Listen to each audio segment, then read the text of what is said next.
The metallic taste of blood lingered on my tongue as I swiped concealer over the purple bloom beneath my left eye. My bathroom mirror reflected a woman I barely recognized anymore. Pale, hollowed out, moving with the mechanical precision of someone who'd learned to exist in survival mode. The fluorescent light overhead flickered, casting shadows that made the bruises look worse, deeper, like ink bleeding through paper. I had exactly 43 minutes before I needed to be at Dante Rinaldi's office downtown. 43 minutes to transform myself from Ryan's punching bag into the efficient, unshakable assistant that Chicago's most dangerous man relied on. My fingers trembled as I applied foundation in careful layers, building coverage like armor, each stroke a small lie I told the world. The apartment around me felt smaller every day, the walls closing in with memories I couldn't scrub away. Last night's broken glass still glittered in the kitchen corner where I hadn't dared to clean it yet. Ryan had thrown his bourbon tumbler when I'd asked him to lower his voice. The neighbors had started complaining. The request had been reasonable. His response had not been. I dabbed powder over my cheekbone where his ring had split the skin. The cut was small, but angry, refusing to be hidden completely no matter how much makeup I piled on. I'd tell Dante I'd walked into a cabinet door. It was becoming my signature excuse, varied occasionally with stairs or car doors, a rotation of plausible accidents for a woman who seemed increasingly clumsy. My phone buzzed on the sink's edge, and my entire body locked up, that Pavlovian response I'd developed over the past 6 months. But it wasn't Ryan. It was my alarm reminding me to leave in 15 minutes. I exhaled slowly, forcing my shoulders down from where they'd hunched up near my ears. The September morning was crisp as I stepped outside, the Chicago air carrying hints of the autumn to come. My heels clicked against the sidewalk in a rhythm I'd perfected, confident, purposeful, nothing like the shuffle I did around my own apartment when Ryan was home. I was good at this, the transformation. I'd had 3 years of practice being Dante's right hand, and I wasn't about to lose the one stable thing in my life because I'd made the catastrophic mistake of dating a man who wore his badge like permission to own me. The train ride downtown was packed with morning commuters, all of us pressed together in forced intimacy, everyone carefully avoiding eye contact. I kept my face angled toward the window, watching the city blur past, my reflection ghosting over the industrial landscape. Nobody looked at me too closely. Nobody ever did.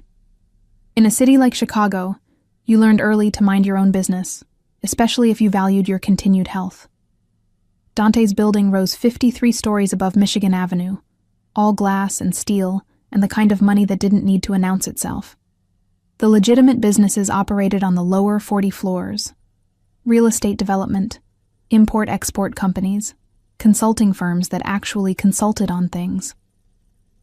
The top 13 floors belonged to Dante's private empire, the machinery that ran the city's shadows. I'd been 24 when I'd answered his job posting, desperate and qualified enough to risk working for a man whose name made grown men cross themselves. 3 years later, I knew more about the inner workings of organized crime than any civilian should, and I'd kept every secret, managed every crisis, organized every clandestine meeting with the kind of discretion that had made me invaluable. The elevator rose smoothly, my stomach dropping as we climbed. I checked my reflection in the polished steel doors. The makeup held. My navy blazer covered the fingerprint bruises on my upper arms. My expression showed nothing but professional composure. I could do this. I always did. The 51st floor opened into elegant chaos.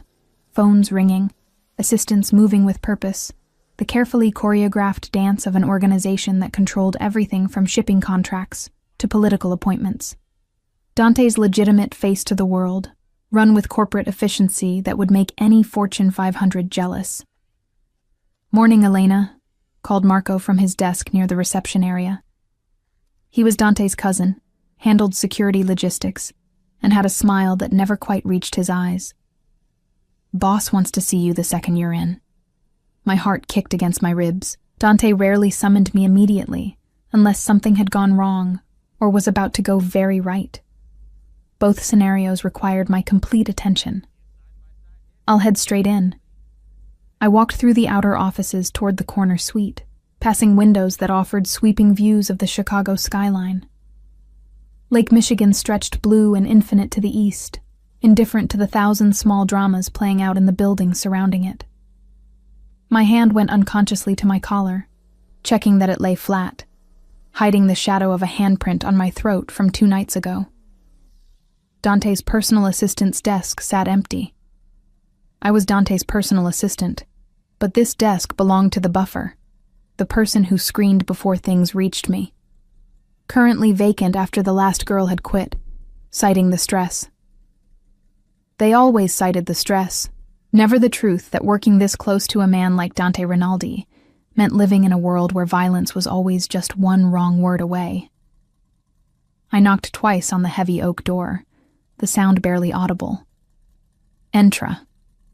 His voice came through, that distinctive blend of American and Italian inflection that marked him as both fully Chicago and deeply connected to the old country. I pushed the door open and stepped into Dante's inner sanctum. The office was exactly what you'd expect from a man who commanded an empire. Expensive without being ostentatious, powerful without being obvious. Dark wood, leather furniture, abstract art that probably cost more than my annual salary on the walls. Floor-to-ceiling windows behind his desk framed him against the city he controlled. Dante Rinaldi sat reviewing documents, his dark hair perfectly styled in that slicked-back way that made him look like he'd walked out of a 1940s film about beautiful, dangerous men. He was 34, devastatingly handsome in the way that sharp angles and dark eyes could be devastating, dressed in a charcoal suit that had definitely been tailored on Savile Row. His fingers, I'd always noticed his hands, strong and elegant, capable of signing contracts or breaking bones with equal efficiency, drummed against the desktop in an irregular pattern that meant he was thinking through something complex. He didn't look up immediately, which gave me a moment to breathe, to settle my racing heart, to prepare whatever face I needed to wear for whatever crisis he was about to hand me. "The Castellano meeting has been moved to Thursday," I said, diving straight into business, keeping my voice level and professional. "The alderman confirmed for lunch tomorrow. The shipment from Elena." My name stopped me mid-sentence, the way he said it. Quiet, careful, like he was defusing a bomb. "Look at me." Every muscle in my body tensed. This was the moment I'd been dreading, the inevitable collision between the life I hid and the life I lived here. I kept my face angled slightly away, letting my hair fall forward to shield the worst of the damage. "I asked you to look at me." Not a request. Dante Rinaldi didn't make requests. I lifted my chin and met his gaze, watching as his dark eyes traveled across my face with the same meticulous attention he gave to contracts that determined whether competitors lived or died. I saw the exact moment he registered the bruises. His expression didn't change, not exactly. But something behind his eyes went absolutely cold. The silence stretched between us, heavy and dangerous. Outside, the city continued its morning rush, oblivious to the way my entire world was tilting on its axis. Dante stood slowly, moving around the desk with the deliberate grace of a predator who'd just identified prey. He stopped in front of me, close enough that I could smell his cologne, something expensive and woodsy that probably had a name I couldn't pronounce. His hand came up and I flinched before I could stop myself, that reflexive fear response I'd developed, but he just waited until I stilled before his fingers, surprisingly gentle, tilted my face toward the light. "How long?" 2 words that weren't a question. It's not." My carefully constructed lies evaporated under his scrutiny. "I fell. On the stairs. It looks worse than it is." His jaw tightened almost imperceptibly. "Try again." "Dante, I'm fine. It was clumsy of me, but—" "Elena." He said my name like he was testing its weight, like he was deciding something. His thumb brushed carefully along my cheekbone, just below where the worst bruise darkened my skin. I have known you for 3 years. You don't fall. You don't stumble. You move through this office like you were born to navigate chaos, and suddenly you're showing up looking like someone used you as a punching bag. My breath caught. He was too close, seeing too much, his attention a spotlight I couldn't escape. "Tell me it was him," Dante said, his voice dropping to something quiet and absolutely lethal. "And I'll end it today." The promise hung in the air between us, and I knew with complete certainty that he meant it. Dante Rinaldi didn't make idle threats. If I gave him Ryan's name, Ryan would disappear into the kind of solution that involved shallow graves and concrete foundations. Part of me, the part that still flinched at loud noises and slept with a chair against the bedroom door, wanted exactly that. But the other part, the part that had somehow survived this long, knew that if Dante intervened, if he made Ryan disappear, I'd be implicated. I'd be the reason. I'd be trading one nightmare for another, owing a debt to a man who collected debts the way museums collected art.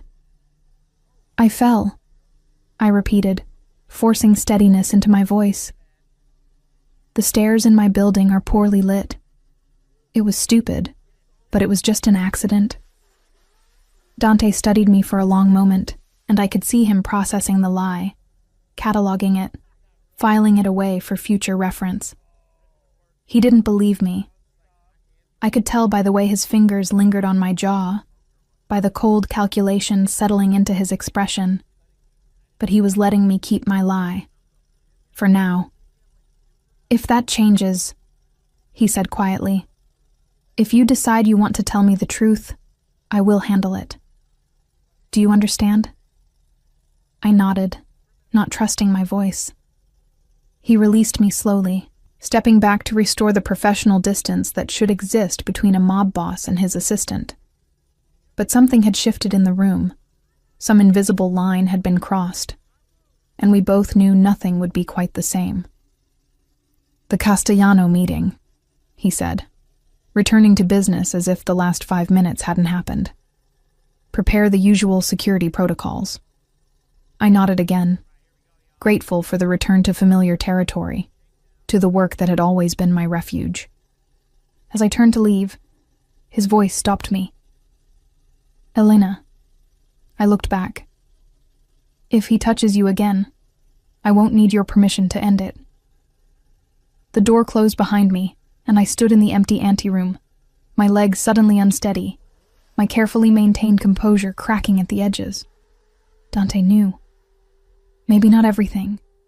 Maybe not the full horror show that was my relationship with Ryan, but enough. And worse, he cared. In whatever capacity a man like Dante Rinaldi could care about someone, he cared.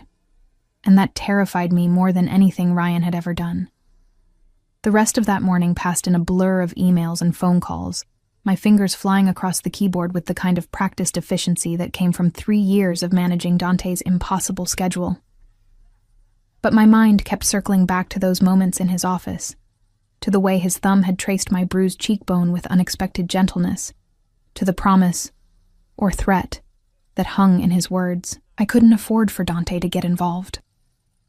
Ryan was a decorated police officer with connections throughout the Chicago PD, friends in high places who looked the other way when he drank too much at cop bars and bragged about keeping his woman in line. If Dante moved against him, it wouldn't be subtle. It wouldn't be clean. And I'd be caught in the crossfire of a war between organized crime and law enforcement that nobody could win. My phone vibrated against the desk. A text from Ryan. "Finally awake. Where'd you run off to?"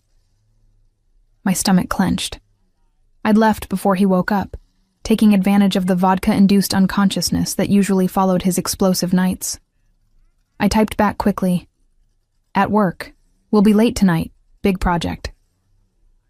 The response came immediately. "You're always fucking late. We need to talk when you get home." I stared at the screen, my pulse hammering. "We need to talk" was Ryan's code for an interrogation that would inevitably end with accusations, with his hands on me, with me apologizing for things I hadn't done just to make him stop. I deleted his messages. I always deleted his messages, as if erasing the evidence could erase the reality, and turned back to my computer. Elena. Marco appeared in my doorway, his expression unreadable. Boss wants you in the conference room. Now. I grabbed my tablet and followed him down the hall, my heels silent on the plush carpet. The conference room occupied the corner of the building. All glass walls that had been frosted for privacy. Inside, Dante stood with 3 men I recognized, his most trusted captains, the ones who handled the operations that required absolute discretion. They all looked up as I entered, and I felt their assessment like a physical touch. These were men who'd built their careers on reading people, on identifying weakness and exploiting it.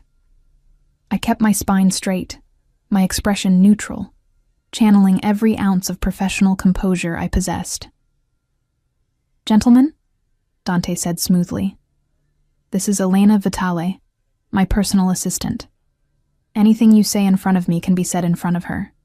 She's more familiar with my operations than most of you, and considerably more trustworthy." It was a compliment and a warning wrapped together. Trust her, but remember she answers only to me. The men nodded their acknowledgement, and we settled into the meeting that would consume the next 2 hours. Details about shipments, negotiations with rival families, strategic alliances that required careful orchestration. I took notes, flagged action items, reminded Dante of scheduling conflicts, all while hyper-aware of his attention tracking me at random intervals. He was watching. Not obviously. Not in a way the others would notice, but I felt it every time his gaze landed on me and lingered a second too long, cataloging details. The way I held my pen. The slight stiffness in my left shoulder where Ryan had grabbed me hard enough to leave marks. The careful way I tilted my head to keep my hair falling forward over the worst of the bruising. When the meeting finally ended and the men filed out, Dante gestured for me to stay. The door clicked shut behind the last captain, and we were alone in the glass room overlooking the city. "You're favoring your left side," he observed, pouring himself 2 fingers of whiskey from the sidebar. "Did you fall on that side too?" I met his gaze evenly. "I'm fine." "That's the second time today you've told me you're fine." He took a slow sip of his drink. "I'm starting to recognize it as your tell." "My tell?" "The thing you say when you're lying." He set the glass down with precise care. "Everyone has one. Yours is I'm fine." Heat crept up my neck. 3 years of working for this man, and he'd been reading me the whole time, cataloging my patterns, learning my tells. It shouldn't have surprised me. Dante Rinaldi didn't become the most powerful man in Chicago by missing details. "You're right," I said, choosing my words carefully. "I'm not fine. I'm tired. I'm stressed. I have a lot on my plate right now, and yes, I'm clumsy when I'm exhausted, but I'm handling it. Are you?" It wasn't a question. He moved closer, and I forced myself not to step back, not to show the fear that Ryan had trained into me. "Because from where I'm standing, it looks like someone is handling you, and not in a way I approve of." "Dante, I had Marco pull your building security footage from last night." His voice remained conversational, almost casual, but I felt the world tilt beneath my feet. "Interesting viewing. You arrived home at 6:47. A man, I'm assuming the boyfriend you've kept very quiet about, arrived at 8:15, already drunk. He left this morning at 5:33. You left at 6:15, moving like someone who'd rather be anywhere else." My hands had gone cold. "You're having me watched?" "I'm protecting my investment." He said it matter-of-factly, without apology. "You know things that could destroy me, Elena. You think I don't keep tabs on the person who holds half my secrets?" Of course he did. I'd been naive to think otherwise, to imagine I had any privacy left. This was Dante's world, and I was just living in it, another asset to be monitored and managed. "How long has he been hitting you?" Dante asked, and the gentleness in his voice was somehow worse than anger would have been. "He doesn't—" I stopped, catching myself in another lie. "It's complicated. It's very simple, actually." He was close enough now that I could see the gold flecks in his dark eyes, could smell the whiskey on his breath. "He hurts you. I make him stop. That's the beginning, middle, and end of this story." "He's a cop," I said, the words tumbling out in a desperate rush. "He has friends, connections, people who would ask questions if he disappeared. You can't just make this go away, Dante. It would come back on you, on the organization. I'm not worth that risk." Something dangerous flashed across his face. "Let me be very clear about something, Elena. I decide what risks are worth taking. I decide who matters and who doesn't. And you?" His hand came up, fingers curling gently around the back of my neck in a gesture that was both possessive and protective. "You matter." I couldn't breathe. The room felt too small, the air too thin. This was a complication I absolutely could not afford. Dante Rinaldi was my boss, nothing more. He couldn't be anything more, because the second this became personal, the second I let myself rely on him, I'd be trading one cage for another. "I should get back to work," I whispered. "The Castellano contracts need review before tomorrow." He held my gaze for another heartbeat, then released me, stepping back to restore the professional distance. "Fine. But Elena?" I paused at the door.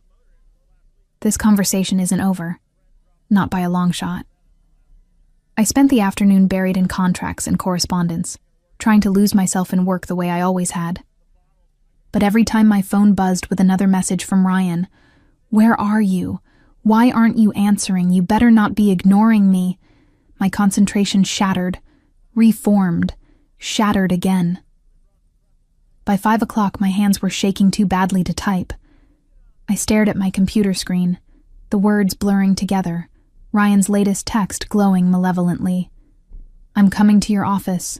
We're having this out right now." Panic seized my chest. Ryan couldn't come here. He couldn't see Dante, couldn't make a scene, couldn't bring his jealous rage into this building where Dante's word was absolute law. I grabbed my phone, typing frantically. "No. Don't. I'll come home now. I promise. Just stay there." The typing indicator appeared, disappeared, appeared again. Then, "You have 1 hour." I grabbed my bag and coat, my movements jerky with adrenaline, and practically ran for the elevator. I needed to get home before Ryan decided to make good on his threat. I needed to manage this situation before it exploded in a way I couldn't control. The elevator doors were closing when a hand shot between them, forcing them open. Dante stepped inside, his expression unreadable, and pressed the button for the parking garage. "I'll drive you," he said. "That's not necessary." It wasn't a question, Elena. The doors closed, sealing us in the small space. "Where does he think you're going?" "Home. He wants to talk." "Talk." Dante repeated the word like it tasted bitter. "Is that what we're calling it now?" I didn't answer. Couldn't answer. The elevator descended in silence, my pulse thundering in my ears, the familiar dread settling into my bones. This was my life now, managing Ryan's moods, calculating his anger, trying to stay one step ahead of his fists. The parking garage was dim and cool, echoing with the sound of our footsteps. Dante led me to a black Mercedes that probably cost more than I'd earn in 5 years, and opened the passenger door. I slid in, the leather seats cold against my legs, and watched as he rounded the car with that predatory grace he wore like a second skin. "Address," he said, starting the engine.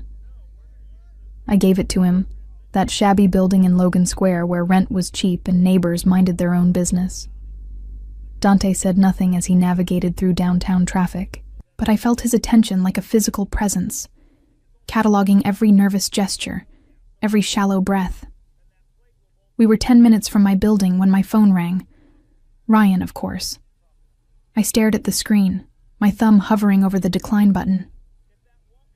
"Answer it," Dante said quietly. "Put it on speaker." "Dante, no. Answer. It." My hand trembling, I accepted the call and tapped the speaker button. Ryan's voice filled the car, slurred and furious. "Where the fuck are you? You said an hour. It's been 45 minutes and you're not here." "I'm coming," I said, keeping my voice carefully neutral. "Traffic is bad. I'll be there in 15 minutes. "You're lying. You're always fucking lying." Something crashed in the background, glass breaking, maybe furniture. "You know what? Don't bother. I'm coming to you. I'm gonna drag you out of that fancy office by your hair and show everyone what a lying bitch you really are." The call ended abruptly, and the silence that followed was deafening. I couldn't look at Dante. Couldn't face whatever expression would be on his face. This was my shame, my failure, laid bare for the one person whose respect I desperately needed to keep. "Change of plans," Dante said, his voice utterly calm. He made a sharp turn, heading away from my building. "You're coming home with me." "What? No, I can't." "You can and you will." He pulled out his own phone, pressing a contact with one hand while keeping the other steady on the wheel. "Marco, I need a team at Elena's building. Her boyfriend is on his way there, drunk and threatening violence. I want him detained if he shows up, photographed, documented, and escorted to a cell to sleep it off. And Marco?" His eyes met mine briefly. "If he resists, make sure the resisting is worth documenting." He ended the call before I could protest, before I could explain that this would only make things worse, that Ryan would know I'd gone to Dante, that the consequences would be catastrophic. "You're making this worse," I whispered. "He'll know I told you. He'll what?" Dante's voice cut through my panic. "Hit you harder? That ship has already sailed, Elena. What happens next is me making sure he never gets the chance to sail it again." We drove through the city as dusk settled, the lights beginning to glow against the darkening sky. My phone buzzed, messages from Ryan, increasingly incoherent and threatening. Dante reached over and took it from my hand, silencing it and tucking it into his jacket pocket. "You don't need to read those," he said. "Not anymore." His penthouse was in a building I'd visited 1,000 times for meetings and deliveries, but I'd never been to his private residence on the top floor.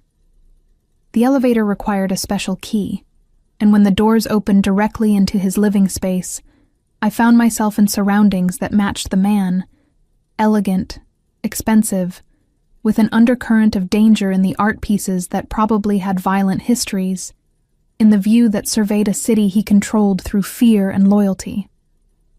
"Guest room is down that hall," Dante said, shrugging off his jacket and loosening his tie. "Bathroom's stocked with everything you need. I'll have clothes brought up that actually fit you." I stood frozen in his foyer, clutching my bag like a shield. "I can't stay here." "You can't go home." He poured himself another whiskey and settled onto the leather sofa facing the windows. "Not tonight. Possibly not for several nights, depending on how your boyfriend handles his new reality." "What new reality?" "The one where he doesn't get to touch you anymore." Dante took a slow sip, his gaze steady on mine. "The one where he learns that there are consequences for putting his hands on something that belongs to me." "I don't belong to you," I said automatically, even though we both knew how hollow it sounded. A slight smile curved his lips. "No? Then tell me, Elena. Who else is going to protect you? Who else even knows? You've been hiding this for months, maybe longer, suffering in silence because you're afraid. Afraid of losing your job. Afraid of looking weak. Afraid that someone might actually give a damn what happens to you." His words cut too close to truth, exposing the raw fear I'd wrapped in lies and long sleeves. I had been alone in this, completely alone, because admitting what Ryan had become would mean admitting I'd made a catastrophic mistake in judgment. "Go get comfortable," Dante said, his voice gentling. "We'll figure out the rest tomorrow. Tonight you're safe. That's all that matters." I walked down the hall on unsteady legs, found the guest room, which was larger and more luxurious than my entire apartment, and finally let myself cry. Quiet tears that soaked into the expensive pillows, releasing months of terror and pain and desperate loneliness. Safe. Dante said I was safe here. But as I lay in the darkness listening to the city hum 40 stories below, I wondered if safety was even possible anymore, or if I'd just traded one dangerous man for another. Morning arrived with pale sunlight filtering through floor-to-ceiling windows I'd forgotten to close. For 3 disoriented seconds, I couldn't remember where I was. The bed too soft, the room too large, the silence too complete. Then reality crashed back. Dante's penthouse. Ryan's threats. The choice I hadn't made but had somehow been made for me. My phone sat on the nightstand, returned from wherever Dante had kept it overnight. I picked it up with dread coiling in my stomach, expecting dozens of increasingly unhinged messages from Ryan. Instead, there was just one, time-stamped at 2:37 in the morning. "We need to talk. Tomorrow. My place or yours." The relative calm in those words frightened me more than his rage would have. Ryan at his most dangerous wasn't when he was screaming. It was when he went quiet, when he calculated, when he planned his punishments with methodical precision. I showered in the guest bathroom, using products that smelled expensive and foreign, wrapping myself in a robe that hung on the back of the door. My own clothes from yesterday sat cleaned and pressed on a chair. When had that happened? But next to them was a completely new outfit in exactly my size. Black slacks, a silk blouse the color of deep emerald, even the right undergarments. The precision of it should have felt invasive, but instead it felt like being seen, being cared for in a way I'd forgotten existed. I dressed slowly, my body aching in places Ryan's hands had found 2 nights ago. The bruises on my face had darkened overnight, purple and yellow blooming across my cheekbone like poisonous flowers. No amount of makeup would cover this completely, but I tried anyway, using the cosmetics someone, Dante probably, had left on the counter. The smell of coffee drew me out of the guest room and into the main living space. Dante stood in his kitchen, dressed in casual black pants and a white shirt, with the sleeves rolled to his elbows, looking more relaxed than I'd ever seen him. His hair was still damp from his own shower, falling slightly across his forehead instead of slicked back, making him look younger, almost approachable. "Coffee," he said, pushing a cup across the marble countertop toward me. "Made it strong. Figured you'd need it." I wrapped my hands around the cup, letting the heat seep into my palms. "Thank you. For last night. For this." I gestured vaguely at the clothes, the safety, the intervention I hadn't asked for but desperately needed. "Don't thank me yet." He leaned against the counter, his own coffee forgotten. "We need to talk about what happens next." I know what happens next. I go home. I talk to Ryan. I figure out how to end this without it destroying everything else in my life. The words came automatically. The script I'd been rehearsing for months. No, the single word cut through my rehearsed plan like a blade. What happens next is you stay here while I handle Ryan Collins. Permanently. My stomach dropped. Handle how? However necessary. His expression remained neutral, but I'd worked for him long enough to recognize the cold calculation behind it. I have people looking into his background right now. His financial situation, his connections, his extracurricular activities that might not look good on a police officer's record. By the end of today, I'll have enough leverage to bury him 6 ways to Sunday. Dante, you can't. I absolutely can. He set his cup down with deliberate care. And I will. The only question is whether you work with me or against me on this, Elena. I stared at him. This beautiful, dangerous man who'd decided to appoint himself my protector without asking if I wanted protecting. Why do you care? I'm your assistant. This isn't your problem.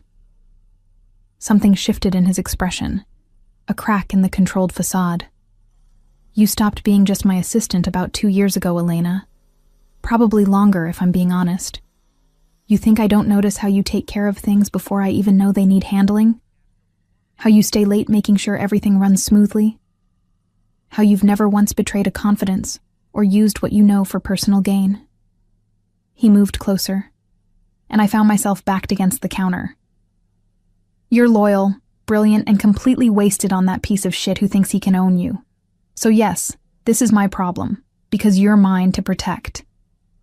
I'm not yours, I said, but the protest sounded weak even to my own ears. Then whose are you? His hand came up, fingers tracing the line of my jaw with impossible gentleness. His? That drunk, violent cop who uses you as a punching bag? Because from where I'm standing, he's done a pretty shit job of taking care of what's his. I couldn't breathe, couldn't think. The space between us had charged with something dangerous and electric, crossing lines that should never be crossed between a boss and his employee.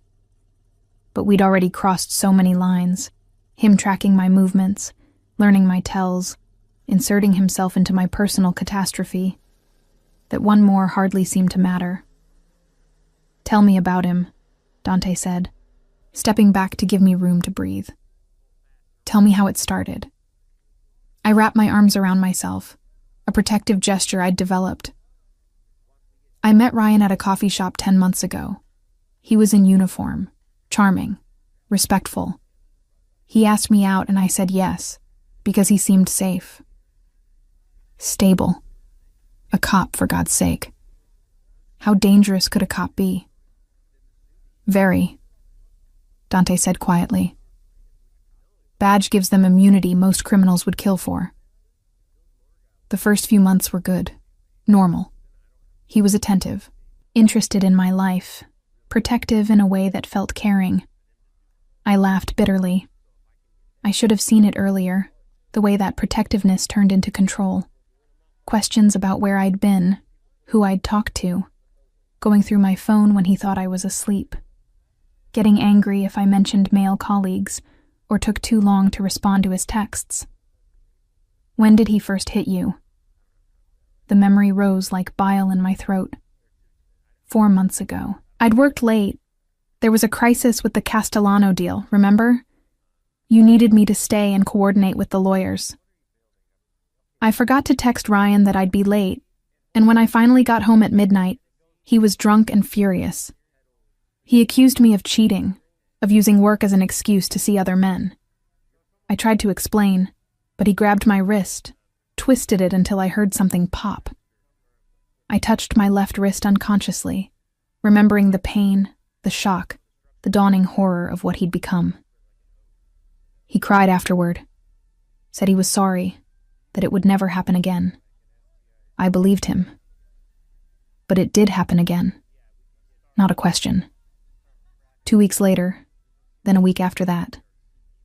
Then it was every few days, sometimes for reasons I couldn't predict. Wrong dinner, wrong tone of voice, looking at him wrong. My voice cracked. I kept thinking if I could just figure out the pattern, if I could just be better, he'd stop. But there is no pattern, is there? There's just his anger and my body and the fact that nobody knows because I'm too ashamed to tell them. Dante was silent for a long moment, his jaw working. When he finally spoke, his voice was soft and absolutely lethal. I'm going to destroy him, Elena. Not just ruin him. Destroy him. And you're going to let me. Because he doesn't deserve mercy, and you deserve justice. It's not that simple. It's exactly that simple. He pulled out his phone, tapped the screen a few times, then turned it to face me. Security footage from my building's entrance, time-stamped from last night. Ryan stumbling up to the door at 9:43, pounding on it, screaming my name loud enough that the timestamp barely captured the audio. Then Dante's men appearing, calmly restraining him, Ryan throwing wild punches that didn't connect, finally being subdued and escorted to a waiting vehicle. He spent last night in a private holding facility, Dante said. Sobering up, being documented, having every threat and slur he screamed recorded for posterity. My lawyers are already drafting a restraining order that will have teeth, the kind that even a cop can't ignore. And that's just the beginning. I watched the footage loop, watched Ryan's rage and impotence, and felt something inside me shift. For 10 months, I'd been managing his violence alone, absorbing his anger, making myself smaller and quieter in the hopes of surviving. But Dante was offering something different. Not just protection, but retribution. What do you want from me in return? I asked, because men like Dante Rinaldi didn't give without expecting payment. I want you to stop hiding. He took the phone back, his dark eyes intense on mine.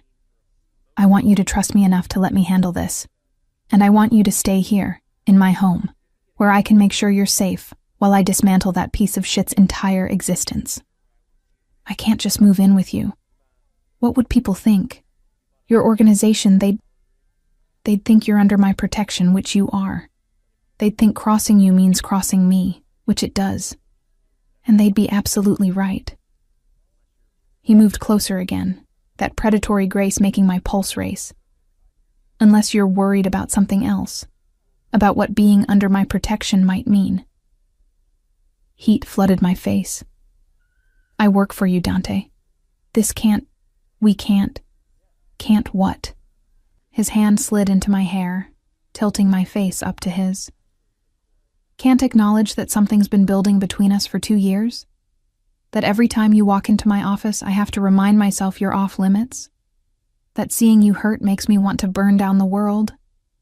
You're my boss, I whispered, even as my body betrayed me, swaying toward him. I'm a lot of things, Elena. Your boss, your protector, a man who's wanted you for longer than he's willing to admit. His thumb traced my lower lip. The question is, what are you? Confused, scared, in way over my head. But I didn't pull away, couldn't pull away, because Dante was offering me something Ryan had stolen, the choice to be wanted rather than owned, to be protected rather than controlled, to matter to someone who had the power to actually keep me safe. His lips brushed mine, tentative, asking permission. I closed the distance, kissing him back with all the desperation and need I'd kept locked away for months. It wasn't gentle, couldn't be gentle with everything raw and bleeding between us. But it was honest. He kissed me like I mattered, like I was worth protecting, like I was more than the sum of my bruises. When we finally broke apart, both breathing hard, he rested his forehead against mine. Stay, he said simply. Let me fix this. Let me fix you. I'm not broken, I said automatically. No. His hands framed my face, careful of the bruises. You're bent, bruised, hurt, but not broken, and I'm going to make sure you never are. My phone buzzed on the counter. Ryan, probably, wondering why I hadn't responded to his message. Dante picked it up, read the screen, and his expression went cold. He's asking if you're coming home today. Wants to talk things through. Dante's voice dripped with contempt. What do you want me to tell him? I thought about it. About going back to that apartment. About sitting across from Ryan while he fed me apologies and promises. About the inevitable moment when his hands would find me again. About the cycle I'd been trapped in. The fear that had become my constant companion. The slow erosion of everything I'd once been. Tell him I'm not coming home, I said. the words feeling like liberation and terror combined. "Tell him it's over. Tell him." I stopped, gathering courage. "Tell him I'm exactly where I belong." Dante smiled, fierce and proud, and typed out a message I couldn't see. When he hit send, he powered the phone down completely and set it aside. "He'll escalate," I warned. "He won't just let this go." "I know." Dante pulled me against his chest, his arms solid and safe around me. "But he's going to learn something very important about threatening what's mine. It comes with consequences he can't imagine and won't survive." I leaned into him, letting myself, just for a moment, believe in the safety he promised. Outside, the city woke fully to the morning. 9 million people going about their lives, unaware that mine had just fundamentally shifted. I'd walked into Dante's penthouse as a woman fleeing violence. I might walk out of it as something else entirely, someone protected, claimed, valued, or I might not walk out at all. Might stay exactly here, in the eye of this particular storm, and let Dante Rinaldi reshape my world in his image. The thought should have terrified me. Instead, it felt like the first real breath I'd taken in months. The next 3 days existed in a strange suspension of reality. I lived in Dante's penthouse, worked from his home office, which he'd immediately equipped with everything I needed to manage his empire remotely, and tried not to think about the implications of sleeping under the same roof as a man who declared me his to protect. Dante worked with surgical precision, dismantling Ryan's life piece by careful piece. I watched from the periphery, horrified and fascinated by the efficiency of it. Financial records appeared documenting gambling debts Ryan had hidden from everyone. Internal Affairs received anonymous tips about evidence tampering on old cases. His patrol partner suddenly remembered incidents of excessive force that had been swept under the rug. The carefully constructed image of Ryan Collins, decorated officer, began to crack and crumble. "You're destroying his career," I said on the third morning, watching Dante review another file his people had compiled. "I'm exposing what was already there." He didn't look up from the documents. "He did this to himself, Elena. I'm just making sure the right people finally see it." My phone, a new one Dante had provided after permanently disabling my old number, remained mercifully silent. Ryan couldn't reach me anymore, couldn't text his threats or call with his apologies. The silence should have brought relief. Instead, it amplified my anxiety, made me jumpy at unexpected sounds, hyper-aware of every footstep in the hallway outside Dante's door. "You're safe here," Dante reminded me constantly, reading my tension with unnerving accuracy. "He doesn't know where you are. Can't find you. Even if he did, he'd have to go through security that would stop him before he reached the elevator." But safety was a concept I'd forgotten how to believe in. I'd spent too many months looking over my shoulder, calculating escape routes, bracing for impact. My body remained locked in survival mode, even as my mind tried to accept the new reality. On the fourth morning, I woke to find Dante already dressed for the office, standing at the foot of my bed with coffee and an expression I couldn't quite read. "We need to talk," he said, and my stomach immediately clenched with familiar dread before I remembered. Dante wasn't Ryan. When Dante said we needed to talk, it didn't mean I was in danger. I sat up, pulling the covers around me protectively. "What happened?" "Ryan showed up at the office yesterday. Marco and the security team detained him before he could cause a scene, but he was asking for you, demanding to see you." Dante set the coffee on the nightstand. "He knows you're with me, Elena, or at least suspects it." Fear spiked cold through my veins. "What did you do?" Had a conversation with him, made some things very clear about boundaries and consequences. Dante's expression remained neutral, but I caught the edge of violence beneath it. "He won't be bothering you at the office again. I've made sure of it." "How?" I needed to know. needed to understand what price was being paid for my protection. Do you really want those details? He sat on the edge of the bed, close enough that I could smell his cologne, feel his warmth. Or do you just want to trust that I handled it? I studied his face. The sharp lines, the dark eyes that held secrets I'd probably never fully know. The mouth that had kissed me with devastating gentleness 3 days ago and hadn't touched me since. Dante Rinaldi was a dangerous man who controlled his empire through calculated violence and strategic intimidation, but he'd also held me while I cried, provided safety without demanding anything in return, and was systematically destroying the man who'd hurt me. I trust you, I said, and meant it. Something shifted in his expression. Surprise, maybe, or satisfaction. Good, because what happens next requires that trust. He pulled out a manila folder, handed it to me.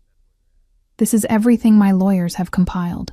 Restraining order that's already been filed and approved. Documentation of Ryan's financial improprieties. Internal affairs investigation that's been fast-tracked and... He paused, watching my face carefully. Criminal charges for assault and domestic violence, contingent on your cooperation. I opened the folder with shaking hands, scanning documents that represented my entire nightmare laid out in legal terminology. Photographs of my injuries taken by a forensic specialist while I'd slept. When had that happened? Medical records I didn't remember authorizing. Witness statements from neighbors I'd barely spoken to who'd apparently heard more than I'd realized. I can't testify against him, I whispered. I can't stand up in court and... You won't have to. Dante's hand covered mine, stilling my trembling fingers. I've made him an offer he's going to accept. He resigns from the force, accepts a dishonorable discharge that will tank any future career in law enforcement, leaves the state within 30 days, and never contacts you again. In exchange, the criminal charges get filed away as long as he complies. He violates any part of that agreement. Every piece of evidence gets submitted and he goes to prison. It was too much. Too fast. Everything I'd been terrified to hope for, handed to me in a neat legal package. Why would he agree to that? Because the alternative is worse. Dante's voice went cold. Much worse. And I made sure he understood exactly how much worse it could be. I closed the folder, my mind reeling. So that's it? He just disappears and I'm free? Free. Dante repeated the word like he was testing it. Is that what you want, Elena? Complete freedom? Because I can arrange that too. New identity, relocation, enough money to start over somewhere far from here. You'd never have to see Ryan or me again. The offer hung between us, genuine and terrifying. Dante was giving me a choice. Real freedom versus whatever this was that had been building between us for 4 days of living in close quarters, of shared coffee and late-night conversations, of his fierce protectiveness and my growing dependence on it. Is that what you want? I asked, turning the question back on him. For me to disappear? No. The single word came swift and certain. But what I want doesn't matter if it's not what you want. I studied him, this complicated, dangerous man who'd inserted himself into my life and refused to let me drown alone. What do you want, Dante? I want you to stay. He said it simply, without the pretty words or promises men usually offered. Here, with me. Not just as my assistant, though you're damn good at that, but as... He paused, searching for words. As whatever you're willing to be. I can give you protection, resources, a life where you never have to fear anyone putting their hands on you again. But I can't promise you easy, Elena. My world isn't easy. It's dangerous and complicated, and there are always enemies at the gate. But you'd be safe. With me, you'd always be safe. It wasn't a declaration of love. Dante Rinaldi probably didn't do declarations of love. But it was honest, and it was offered without conditions beyond my willingness to accept it. I want to stay, I heard myself say. the words coming from some deep place I'd kept locked away. But I need to know. Is this about possession for you? About owning me the way Ryan wanted to own me? Dante's expression hardened. I am nothing like that piece of shit. Nothing. When I say you're mine to protect, I mean protect, not control. You want to work? Work. Want your own space? I'll buy you a place. Want to leave? The door's not locked. The difference between me and him is that I don't need to break you to keep you. I'd rather you stay because you choose to, not because you're afraid of what happens if you don't. And if I choose wrong? The question escaped before I could stop it. If I stay, and this becomes another nightmare I can't escape? He leaned forward, his hands framing my face with that careful gentleness that undid me every time. Then you leave, and I let you, no matter how much it costs me. That's the promise, Elena. You'll always have a choice with me. Always. I believed him. Maybe I was a fool for believing him, for trusting a man whose business was built on violence and intimidation. But in 4 days, Dante had shown me more respect and genuine care than Ryan had in 10 months. He'd seen me at my absolute worst, bruised, terrified, broken down, and instead of exploiting that vulnerability, he'd protected it. Okay, I whispered. I'll stay. His smile was fierce and triumphant, and then he was kissing me again, deeper this time, more certain. His hand slid into my hair, careful of the fading bruises, and I kissed him back with all the desperation and hope tangled together in my chest. This was dangerous, falling for a man like Dante Rinaldi. But staying with Ryan would have killed me, and being alone terrified me almost as much. At least with Dante, I'd chosen the danger. At least with him, I knew what I was getting into. When we broke apart, both breathing hard, he pressed his forehead to mine. I need to go to the office today. Important meeting I can't reschedule. Come with me. I haven't been back since... I stopped, swallowing hard. Since the morning I'd walked in with Bruises, Ryan had left, and Dante had seen through all my lies. I know, but you can't hide forever, and people need to see that you're under my protection now. Send a message to anyone who might think about using you to get to me. His thumb traced my cheekbone. Plus, I work better when you're there. You organize the chaos in ways nobody else can. The normalcy of it, returning to work, to the routine that had been my refuge, called to something in me. I'd spent 4 days in this penthouse sanctuary, but I couldn't hide here forever. Eventually, I'd have to face the world again, and doing it with Dante beside me felt safer than doing it alone. Okay, I agreed. I'll come with you. Walking into Dante's office building felt like returning to a crime scene. Everything looked the same. The marble lobby, the elevator bank, the familiar faces of security personnel. But I felt fundamentally changed. The last time I'd been here, I'd been a woman hiding bruises and terror beneath professional composure. Now I was. What exactly? Dante's assistant still, yes, but also his... what? Girlfriend seemed too simple. Protected asset too cold. Something in between. Something undefined and dangerous. The elevator ride to the 51st floor felt longer than usual.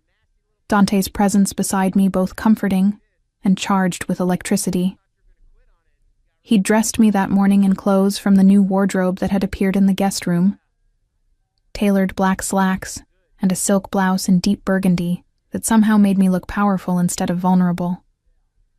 The bruises on my face had faded enough that makeup covered most of them, though I caught myself touching my cheekbone occasionally, checking that the concealer held.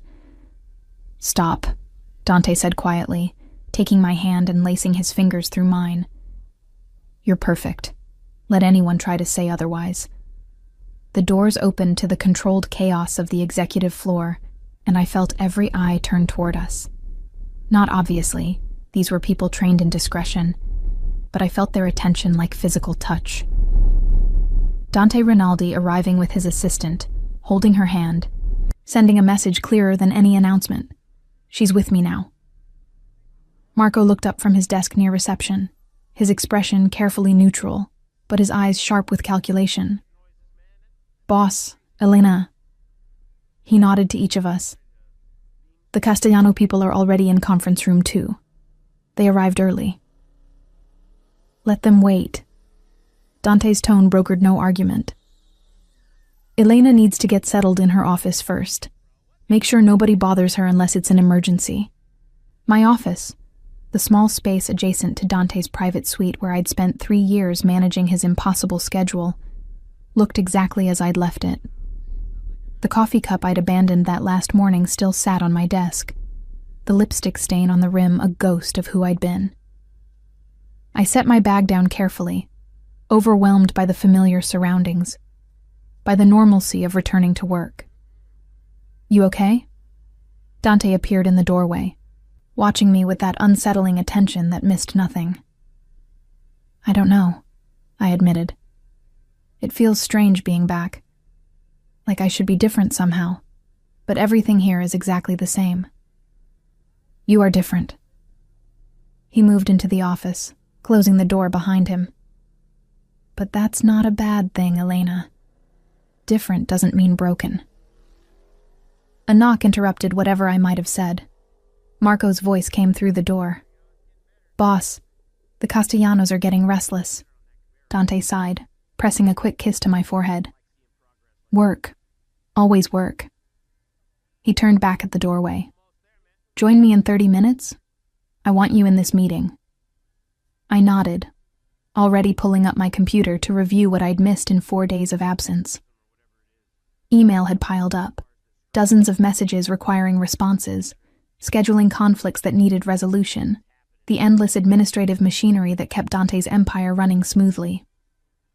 I fell into the rhythm of it gratefully, letting work provide structure to the chaos of my personal life. The morning passed in a blur of meetings and phone calls. Dante was right. I did make his work easier, anticipating needs before he voiced them, managing the complex dance of appointments and negotiations that defined his days. And having me there seemed to calm something in him, made him more focused, more effective. We'd always worked well together, but now there was an additional current running beneath our professional interactions, charged glances and careful touches that nobody else could see but we both felt. At lunch, Dante had food brought to his office, not the usual takeout, but something from an expensive restaurant I couldn't pronounce. He cleared space on his desk and we ate together, a strange domestic ritual in the middle of his criminal empire. Ryan signed the agreement this morning, he said casually, like he was discussing the weather. His lawyers reviewed everything. He signed, and he has 28 days to be out of Illinois. The restraining order is in effect immediately. The news should have brought relief. Instead, I felt strangely hollow. That's it? He just leaves and everything's over? That's how it works when you have the right leverage. Dante set down his fork, studying my face. You're not happy. I thought this is what you wanted. I do. It is. I struggled to articulate the complicated tangle of emotions. It's just, it feels too easy. Like there should be more consequences for what he did. Like he should suffer the way he made me suffer. Something dark flickered across Dante's face. Who says he won't? What do you mean? I mean that leaving the state and losing his career are just the public consequences, Elena. There are other debts he's accumulated that will follow him wherever he goes. People he's crossed. Favors he owes. And I've made sure every one of those people knows exactly where to find him. His voice remained conversational, but I heard the edge of violence beneath it. Ryan Collins is going to spend the rest of his life looking over his shoulder, wondering when his past will catch up. That's suffering too. I should have been horrified, should have protested that level of vindictiveness. But after months of absorbing Ryan's rage, of living in constant fear, the thought of him experiencing even a fraction of that terror felt like justice. Thank you, I said quietly. For all of it. for believing me, for protecting me, for... I gestured vaguely, encompassing everything that had changed in 1 week. You don't need to thank me for doing what should have been done from the beginning. He reached across the desk, taking my hand. You deserved better than him, Elena. You've always deserved better. The afternoon brought a crisis that required all my attention. A shipment delayed, negotiations threatened, tempers flaring on all sides. I handled it the way I always had, making calls, smoothing ruffled feathers, finding solutions that satisfied everyone involved. This was what I was good at. This organizational wizardry that made Dante's complex operation run smoothly. By 6 o'clock, the crisis was resolved and I was exhausted. Dante found me at my desk, staring at my computer screen without really seeing it. Come on, he said, pulling me gently to my feet. We're done for today. There's still the Morrison contract to review and it'll keep until tomorrow. His hand settled on my shoulders, thumbs kneading the tension gathered there. You've done enough. More than enough. The drive back to his penthouse felt different than it had that morning. More settled, maybe, like we were returning home rather than retreating to a sanctuary.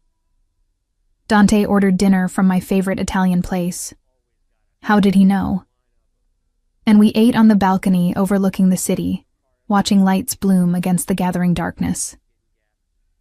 I could get used to this, I admitted, the wine making me brave enough to voice what I'd been thinking all day.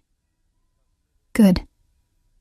Dante's smile was genuine, without the careful calculation he wore for everyone else. Because I plan on keeping you for a very long time. What does that mean exactly? I needed to understand the shape of this relationship, the boundaries and expectations. Am I still your assistant? Are we together? Is this temporary until things settle, or... Elena. He stopped my anxious rambling with a kiss, soft and thorough. You're whatever you want to be. My assistant, yes, because you're too good at it for me to let that go. But also mine in every way that matters. My partner. My woman. The person I trust most in this world. His hand cupped my cheek. Is that answer enough? It should have felt too fast, too intense. A week ago, I'd been trapped in a nightmare with Ryan. Now I was sitting on a penthouse balcony with a mob boss who'd declared me his in front of his entire organization. Nothing about this was rational or safe or smart. But for the first time in months, I felt like I could breathe. Like I wasn't constantly calculating danger, measuring the distance to exits, bracing for impact. Dante had meant what he said. With him, I had choices. He'd given me power rather than taking it away, protected rather than controlled. It's enough, I said, leaning into his touch. More than enough. That night, I didn't sleep in the guest room. I fell asleep in Dante's bed, wrapped in his arms, listening to the steady beat of his heart beneath my ear. And for the first time in months, I slept without nightmares, without fear, knowing that if any danger came for me, it would have to go through the most dangerous man in Chicago first. 3 weeks later, I stood in Dante's office reviewing security protocols for an upcoming summit, with families from New York and Boston. The bruises had faded completely, leaving no physical trace of Ryan's violence. But the internal scars remained. Hypervigilance that made me jump at unexpected sounds. Anxiety that spiked when my new phone rang. The occasional nightmare that had me waking in Dante's arms, trembling and disoriented. You're doing it again, Dante said from his position at the window, not turning around but somehow aware of my nervous energy. Doing what? Touching your wrist. He turned then, his dark eyes knowing. The one he twisted. You do it when you're stressed. I hadn't even realized my fingers had gone automatically to that remembered pain. Old habit. We could break it. He crossed to me, taking my hand and pressing a kiss to the inside of my wrist, over the faint scar that remained. replace the bad memory with good ones. Heat flooded my face even after 3 weeks of this. His casual intimacy, the way he touched me like I was something precious, the gradual replacement of fear with something warm and safe. We'd been careful, taking things slowly despite the intensity of how this had started. Dante seemed content to let me set the pace, never pushing, always offering comfort without demanding anything in return. "The New York people arrive at 3, I said, redirecting to safer territory. "Marco has the warehouse secured, and I've arranged for the usual security sweeps. Always working." His hand settled on my waist, pulling me against him. "What would I do without you?" "Probably descend into total chaos within a week." "Probably." He pressed a kiss to my temple. "Good thing I'm never letting you go." A knock at the door interrupted whatever I might have said. Marco entered, his expression grim. "Boss, we have a situation. Ryan Collins is in the lobby demanding to see Elena." Ice flooded my veins. "What? He can't be here. The restraining order is apparently not enough to keep him away." Dante's expression went cold, dangerous. "How did he get past building security?" "Showed his badge, claimed police business." Marco's jaw tightened. "Our guys are keeping him contained in the lobby, but he's making a scene. Says he won't leave until Elena comes down." "Absolutely not." Dante's voice brooked no argument. "Elena stays here. I'll handle this." "No." The word surprised me as much as it surprised them. "I should be there. He came for me. I should face him." "Elena." "Not alone," I interrupted. "But I can't hide from him forever, Dante. And maybe if he sees me, sees that I'm really done, he'll finally accept it and leave." Dante studied me for a long moment, calculation warring with protectiveness. "Fine, but I'm coming with you, and Marco brings a full security team. He even looks at you wrong, and this ends badly for him." The elevator ride down felt endless, my pulse hammering against my ribs, old fear rising like bile. But Dante's hand at the small of my back steadied me, reminded me that I wasn't alone anymore. Wasn't the same woman who'd absorbed Ryan's rage in terrified silence. The lobby had been cleared of civilians, just Marco's security team forming a loose perimeter around Ryan, who stood in the center looking somehow smaller than I remembered. The alcohol had taken its toll. His face was bloated, his uniform rumpled, his eyes bloodshot and wild. This was the man who'd terrorized me for months, and looking at him now I felt nothing. No fear, no lingering affection. Just a vast emptiness where those emotions used to live. "Elena." He said my name like a prayer or a curse, taking a step toward me before Marco's team shifted, blocking his path. "Finally. I've been trying to reach you for weeks. You changed your number. Your apartment's empty. I had to come here because you left me no choice." "You had a choice," I said, my voice steadier than I expected. "You chose to hit me. Repeatedly. For months. That killed whatever we had, Ryan." I was stressed. The job, the pressure. You know how it is. But I've been sober 3 weeks now. Clean. I'm seeing a therapist. I can change, Elena. I can be better. Just give me another chance. It was the speech I'd wanted to hear months ago. The promises that would have made me stay, despite every warning sign. Now they rang hollow, too little and far too late. "No," I said simply. "I'm done. We're done. You signed the agreement, Ryan. You have 3 days left to be out of Illinois. Stick to that, and we never have to see each other again." His expression twisted, rage breaking through the veneer of contrition. "You're with him, aren't you? That criminal. That mob boss." He spat the words like venom. "You left me for him. Traded up for a man with more money and power." "I left you because you made me afraid to exist in my own home," I corrected. "Because I spent every day calculating how to survive you. Dante had nothing to do with that decision. He just gave me the safety to make it. Safety? Ryan's laugh was bitter. You think you're safe with him? He's a murderer, Elena. A thug in an expensive suit. How long before he turns on you the way I did? How long before you're just another body they find in the river? Dante moved then, stepping between us with lethal grace. Careful, Officer Collins. You're making threats in front of witnesses, violating a restraining order, and generally acting like a man with a death wish. Is that a threat? Ryan's hand moved toward his service weapon, and immediately Marco's entire team had guns drawn, red laser sights dotting Ryan's chest. It's a fact. Dante's voice remained conversational, almost pleasant. You're in my building, harassing my woman, carrying a weapon you're not authorized to draw. The only reason you're still breathing is because Elena asked me to let you walk away. But that consideration only extends so far. Ryan's gaze moved between the weapons trained on him, the cold calculation in Dante's expression, the complete lack of fear in my face. Whatever he'd hoped to accomplish by coming here, he'd failed spectacularly. You'll regret this, he said, directing it at me. Both of you. I have friends, connections. I can make your life hell. You had friends, Dante corrected. Past tense. Funny thing about connections. They evaporate when you become a liability. Your former colleagues want nothing to do with you now. The internal affairs investigation found some very interesting discrepancies in your record. And the Bratva, you remember them, don't you?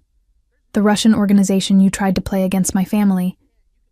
They're very interested in having a conversation with you about loyalty. Ryan's face went ashen. You set me up. I exposed what was already there. Dante's smile was cold. Every bad decision, every corner you cut, every dirty dollar you took. All I did was make sure the right people knew where to look. The consequences? Those are all yours, Officer Collins. 2 uniformed police officers entered the lobby. Real cops, not Ryan's bought friends. Marco must have called them while we were upstairs.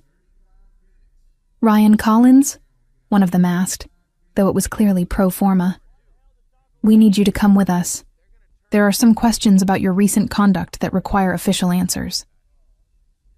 Ryan's expression cycled through rage, fear, and resignation. He looked at me one last time, and I saw the exact moment he accepted defeat. I loved you, he said quietly. That has to count for something. It doesn't, I replied, my voice firm. Love doesn't hit. Love doesn't terrorize. Whatever you felt for me, it wasn't love, and I'm done letting you pretend otherwise. The officers escorted him out, his protest fading as the lobby doors closed behind them. Silence settled over the space, broken only by Marco quietly directing his team to stand down. I realized I was shaking, adrenaline draining away and leaving me hollow. Dante's arms came around me immediately, pulling me against his chest. You did good, he murmured into my hair. So good, Elena.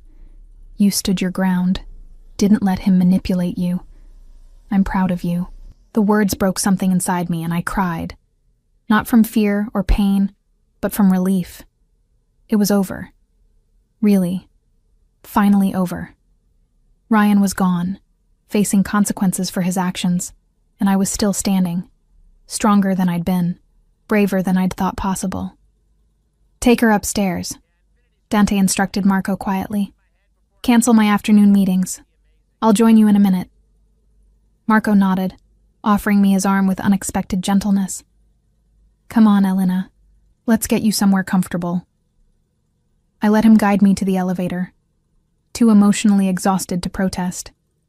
Behind us, I heard Dante making calls, his voice low and dangerous as he spoke in rapid Italian, ensuring, I suspected, that Ryan's departure from Illinois would be expedited, that every remaining connection he had would be severed, that his new life, wherever he ended up, would be exactly as miserable as he deserved. Upstairs, I collapsed onto the sofa in Dante's office, accepting the water Marco pressed into my hands. My phone, My new clean phone with its carefully curated contacts sat silent on the desk. No more threatening texts. No more drunken calls.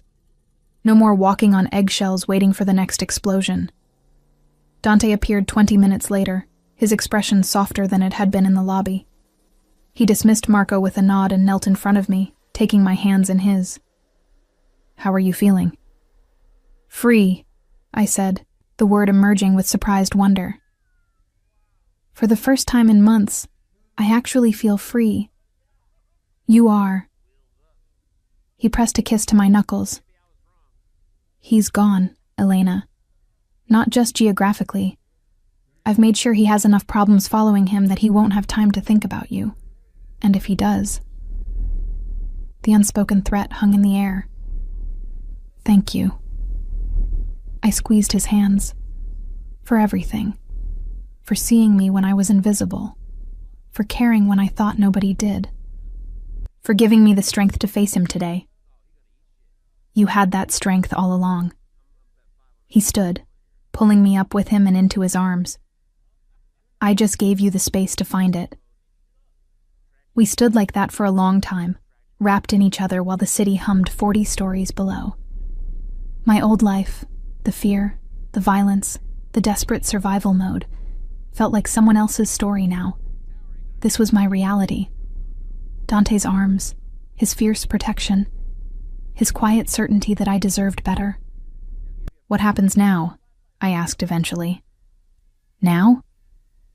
He pulled back enough to see my face, his thumb tracing my cheekbone where bruises used to bloom. "Now you keep working beside me, making my chaos manageable.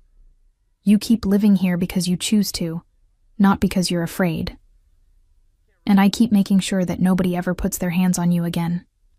That's the deal, Elena. Protection, partnership, and as much love as a man like me is capable of giving." "Is that enough?" I asked. Testing. "For you?" "More than enough." His kiss was soft, reverent. "You're more than enough. More than I deserve, probably. But I'm selfish enough to keep you anyway." I smiled against his mouth. "Good. Because I'm not going anywhere." Never, never. It was a promise and a choice and a future I was claiming for myself. The bruises had faded, but their lesson remained.